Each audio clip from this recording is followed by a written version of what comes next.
Hello बच्चों, welcome back to solve jam.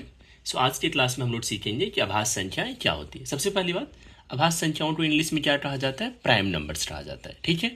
सो वैसी संख्याएं जो सिर्फ और सिर्फ वन और खुद से और बेसिकली स्वयं से पूर्णतः विभाजित होती है। मैं क्या कह रहा हूँ कि वैसी संख्याएं जो एक से और स्वयं से पूर्णतः विभाजित होती है, सिर्फ और सिर्फ उन्हें ही हम क्या कहते हैं? उन्हें हम आभास संख्याएं कहते हैं। जैसे एग्जाम्पल के लिए ले लो 2, 3, 5, 7, 11 और भी नंबर्स हैं, बट एक बार 2 के बारे में सोचो।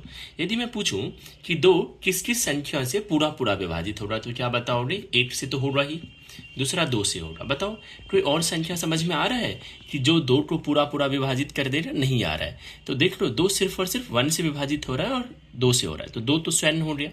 3 के बारे में सोचो, 3 किससे पूरा पूरा विभाजित होगा? यदि 8 से इसमें भाग दोगे तो शेषफल 3 बचेगा, सॉरी शेषफल 0 बचेगा। 8 से पूरा पूरा विभाजित हो रहा है। वहीं देखो 3 से भी यदि भाग दोगे तो शेषफल क्या बचेगा? 0 बचेगा।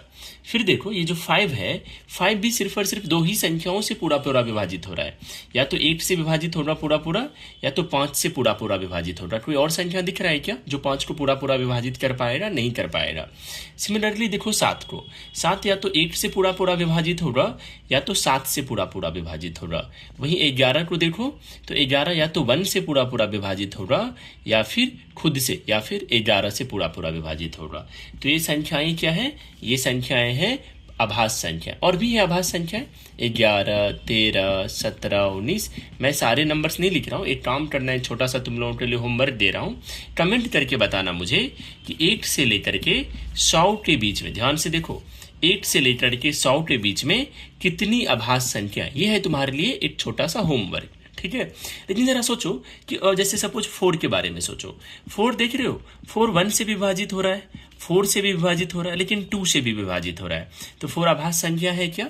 नहीं है आभास संख्या। सेम सोचो 6 के बारे में कि 6 1 से तो विभाजित हो ही रहा है, 2 से भी विभाजित हो रहा है, 3 से भी विभाजित हो रहा है, 6 से भी पूरा पूरा विभाजित हो रहा है। तो 6 है क्या आभास संख्या? 6 नहीं है आभास संख्या। तो समझ में आ गया ना? एक बार फिर से मैं बता देता हूँ। आभास संख्याएं वैसी संख्याएं होती है जो सिर्फ और सिर्फ 1 से विभाजित हो और स्वयं से विभाजित हो। तुम्हारे लिए छोटा सा होमवर्क है कि 1 से 100 के बीच कितनी आभास संख्या है।